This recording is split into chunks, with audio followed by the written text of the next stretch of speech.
മോട്ടറോളയുടെ പുതിയൊരു ഫോൺ ഇന്ത്യയിൽ ലോഞ്ച് ചെയ്തിരിക്കുകയാണ്. Moto G8 Power Lite. ഈ ഫോൺ വരുന്നത് 9000 രൂപ പ്രൈസ് റേഞ്ചിലാണ്. ഇന്ന് നമ്മൾ നോക്കാൻ പോകുന്നത് മോട്ടോ G8 പവർ ലൈറ്റിൻ്റെ വിശേഷങ്ങളാണ്. അതിനു മുമ്പ് ഇതുപോലുള്ള വീഡിയോസ് ഇനിയും കാണാൻ താല്പര്യമുണ്ടെന്നുണ്ടെങ്കിൽ ഈ ചാനലും സബ്സ്ക്രൈബ് ചെയ്യാവുന്നതാണ്. പിന്നെ അടുത്ത് വരുന്ന ഒരു ബെല്ലൈക്കണും കൂടി എനേബിൾ ചെയ്ത് വെച്ചാൽ ഞാൻ വീഡിയോസ് അപ്ലോഡ് ചെയ്യുമ്പോൾ തന്നെ നിങ്ങൾക്ക് അതിൻ്റെ നോട്ടിഫിക്കേഷൻ ലഭിക്കുന്നതായിരിക്കും. ആദ്യം ഈ ഫോണിൻ്റെ ഡിസൈനിനെ പറ്റി പറയുകയാണെങ്കിൽ ഫോണിൻ്റെ ബാക്കിൽ പ്ലാസ്റ്റിക് ബാക്ക് ബോഡിയാണ് കൊടുത്തിരിക്കുന്നത്. 9000 രൂപ പ്രൈസ് റേഞ്ചിൽ പ്ലാസ്റ്റിക് ബാക്ക് ബോഡിയേ ഉള്ളൂ എന്നത് ഒരു കംപ്ലൈൻ്റ് ആയിട്ട് പറയാൻ പറ്റില്ല. കാരണം ഈ ഒരു പ്രൈസ് റേഞ്ചിൽ നമുക്ക് മിക്ക ഫോണുകളിലും പ്ലാസ്റ്റിക് ബാക്ക് ബോഡി തന്നെയാണ് ലഭിക്കുന്നത്. പിന്നെ ഫോണിൻ്റെ ബാക്കിൽ ഒരു ഗ്രേഡിയൻ കളർ ഫിനിഷും കൊടുത്തിട്ടുണ്ട്. ഫോണിൻ്റെ ഫിംഗർ പ്രിൻറ്റ് സെൻസർ വരുന്നത് ഫോണിൻ്റെ ബാക്കിലാണ്.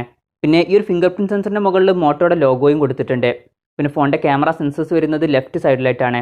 വെർട്ടിക്കലായിട്ടാണ് ക്യാമറ സെൻസേഴ്സ് അലൈൻ ചെയ്ത് വെച്ചിരിക്കുന്നത്. ഫോണിൻ്റെ ഫ്രണ്ടിൽ നമുക്ക് വാട്ടർ ഡ്രോപ്പ് നോച്ച് ഡിസൈനിലുള്ള ഒരു നോച്ച് ലഭിക്കുന്നുണ്ട്. പിന്നെ ഫോണിൻ്റെ അടിഭാഗത്ത് വലിയൊരു ചിഹ്നമൊക്കെ വരുന്നുണ്ട്. മൈക്രോ USB ചാർജിംഗ് പോർട്ടാണ് ഈ ഫോണിൽ ഉപയോഗിച്ചിരിക്കുന്നത്. പിന്നെ ഡിസ്പ്ലേയുടെ കാര്യം പറയുകയാണെങ്കിൽ 6.5 ഇഞ്ചിൻ്റെ HD+ ഡിസ്പ്ലേയുമായിട്ടാണ് ഈ ഫോൺ വരുന്നത്. 9000 രൂപ പ്രൈസ് റേഞ്ചിൽ HD+ ഡിസ്പ്ലേ മാത്രമേ ഉള്ളൂ എന്നത് ഒരു കംപ്ലൈൻ്റ് ആയിട്ട് പറയാൻ പറ്റില്ല. കാരണം ഈ ഒരു പ്രൈസ് റേഞ്ചിൽ വരുന്ന മിക്ക ഫോണുകളിലും നമുക്ക് HD+ ഡിസ്പ്ലേ തന്നെയാണ് ലഭിക്കുന്നത്. IPS TFT LCD ഡിസ്പ്ലേ ആണ് ഈ ഫോണിൽ ഉപയോഗിച്ചിരിക്കുന്നത്. 20:9 എന്നുള്ള ആസ്പെക്ട് റേഷ്യോയിലാണ് ഈ ഫോൺ വരുന്നത്. ഈ ഫോണിൽ ഏകദേശം 87% സ്ക്രീൻ ടു ബോഡി റേഷ്യോ നമുക്ക് ലഭിക്കുന്നുണ്ട്. പിന്നെ ഫോണിൻ്റെ ഫ്രണ്ടിൽ ഏത് പ്രൊട്ടക്ഷൻ ആണെന്നുള്ള കാര്യം കമ്പനി മെൻഷൻ ചെയ്തിട്ടില്ല. മിക്കവാറും ഈ ഫോണിൻ്റെ ഫ്രണ്ടിൽ പ്രൊട്ടക്ഷൻ ഒന്നും ഉണ്ടാവാൻ ചാൻസ് ഇല്ല. അപ്പോൾ അത്യാവശ്യം തരക്കേടില്ലാത്ത വലിയൊരു കംപ്ലൈൻ്റ് ഒന്നും പറയാനില്ലാത്ത ഡിസ്പ്ലേ ഡിസൈനുമായിട്ട് തന്നെയാണ് ഈ ഫോൺ വരുന്നത്. പക്ഷേ ഈ ഫോണിൻ്റെ ഒരു പ്രശ്നമായിട്ട് വരുന്നത് പ്രോസസ്സറാണ്. mediatekൻ്റെ helio P35 എന്നുള്ള പ്രോസസ്സറുമായിട്ടാണ് ഈ ഫോൺ വരുന്നത്. ഇത് കുറച്ച് പഴയ പ്രോസസ്സറാണ്. പിന്നെ ഈ ഒരു പ്രോസസ്സർ ഈ പ്രൈസ് റേഞ്ചിൽ അത്ര നല്ലൊരു പ്രോസസ്സറാണ് എന്ന് പറയാൻ പറ്റില്ല. കാരണം ഈ ഒരു പ്രൈസ് റേഞ്ചിൽ ഇതിനേക്കാൾ ബെറ്റർ ആയിട്ടുള്ള പ്രോസസ്സറുമായിട്ട് വരുന്ന ഫോണുകൾ ഇപ്പം നമുക്ക് ലഭിക്കുന്നുണ്ട്. ഇതേ ഒരു പ്രൈസ് റേഞ്ചിൽ നമുക്ക് mediatekൻ്റെ helio G70 പ്രോസസ്സറുമായിട്ട് വരുന്ന ഫോണുകളൊക്കെ ലഭിക്കുന്നുണ്ട്. Realme C3 അതുപോലെ ഇപ്പോൾ അടുത്ത് ലോഞ്ച് ചെയ്ത Realme Narzo 10A പോലുള്ള ഫോണുകളൊക്കെ. ഈ ഒരു ഫോണുകളിൽ ഇതിനേക്കാളൊക്കെ വളരെ മികച്ച പെർഫോമൻസ് നമുക്ക് ലഭിക്കും.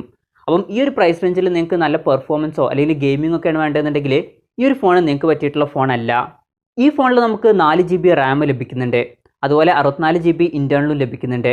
പിന്നെ മെമ്മറി എക്സ്പാൻഡ് ചെയ്യണമെന്നുണ്ടെങ്കിൽ ഡെഡിക്കേറ്റഡ് മെമ്മറി കാർഡ് സ്ലോട്ടുമായിട്ടാണ് ഈ ഫോൺ വരുന്നത്. അതായത് 2 സിം യൂസ് ചെയ്യുമ്പോൾ തന്നെ ഒരു മെമ്മറി കാർഡ് നമുക്ക് സെപ്പറേറ്റ് ആയിട്ട് യൂസ് ചെയ്യാം. പിന്നെ Android 9 ബേസ് ചെയ്തിട്ടുള്ള സോഫ്റ്റ്വെയർ ആണ് ഈ ഫോണിൽ കൊടുത്തിരിക്കുന്നത്.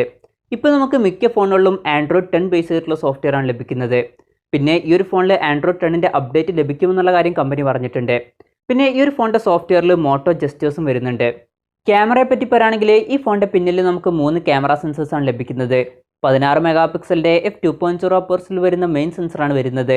പിന്നെ 2 മെഗാപിക്സലിൻ്റെ f2.4 അപ്പേഴ്സിൽ വരുന്ന മാക്രോ ലെൻസും 2 മെഗാപിക്സലിൻ്റെ f2.4 അപ്പേഴ്സിൽ വരുന്ന ഡെപ്ത് സെൻസറും വരുന്നുണ്ട്. ഫോണിൻ്റെ ഫ്രണ്ടിൽ നമുക്ക് 8 മെഗാപിക്സലിൻ്റെ f2.0 അപ്പേഴ്സിൽ വരുന്ന സെൽഫി ക്യാമറയാണ് ലഭിക്കുന്നത്. ഈ ഫോണിൽ 3.5mm ഓഡിയോ ജാക്ക് കൊടുത്തിട്ടുണ്ട്. ഈ ഫോണിൻ്റെ എടുത്തു പറയേണ്ട ഒരു ഫീച്ചറായിട്ട് വരുന്നത് ഇതിൻ്റെ ബാറ്ററിയാണ്. ഈ ഫോണിൽ നമുക്ക് 5000 mAh ബാറ്ററി ലഭിക്കുന്നുണ്ട്. അപ്പോൾ അത്യാവശ്യം നല്ലൊരു ബാറ്ററി ബാക്കപ്പ് ഈ ഫോണിൽ നമുക്ക് ലഭിക്കും. പിന്നെ ഈ ഫോണിൽ ഫാസ്റ്റ് ചാർജിംഗ് ഒന്നും സപ്പോർട്ട് ചെയ്യുന്നില്ല. 10 വാട്ടിൻ്റെ ചാർജറാണ് ഈ ഫോണിൽ കൊടുത്തിരിക്കുന്നത്. ഈ ഒരു പ്രൈസ് റേഞ്ചിൽ ഫാസ്റ്റ് ചാർജിംഗ് സപ്പോർട്ട് ചെയ്യുന്നില്ല എന്നുള്ളത് ഒരു കംപ്ലൈൻ്റ് ആയിട്ട് പറയാൻ പറ്റില്ല. എന്നാലും ഈ ഒരു പ്രൈസ് റേഞ്ചിൽ നിങ്ങൾക്ക് ഫാസ്റ്റ് ചാർജിംഗ് സപ്പോർട്ട് ചെയ്യുന്ന ഫോണുകൾ വേണമെന്നുണ്ടെങ്കിൽ Redmi 8 പോലുള്ള ചില ഫോണുകളൊക്കെ വരുന്നുണ്ട്. പിന്നെ ഈ ഫോണിൻ്റെ ഹെഡ് സാർ വാല്യൂ വരുന്നത് 0.37ഉം ബോഡി സാർ വാല്യൂ വരുന്നത് 1.39ഉമാണ്. പിന്നെ ഈ ഫോണിൻ്റെ വില വരുന്നത് 8999 രൂപയാണ്.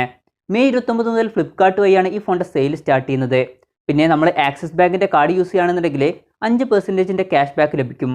ഈ ഒരു ഫോണിൻ്റെ എടുത്തു പറയേണ്ട ഫീച്ചറായിട്ട് വരുന്നത് 5000 mAh ബാറ്ററി മാത്രമാണ്.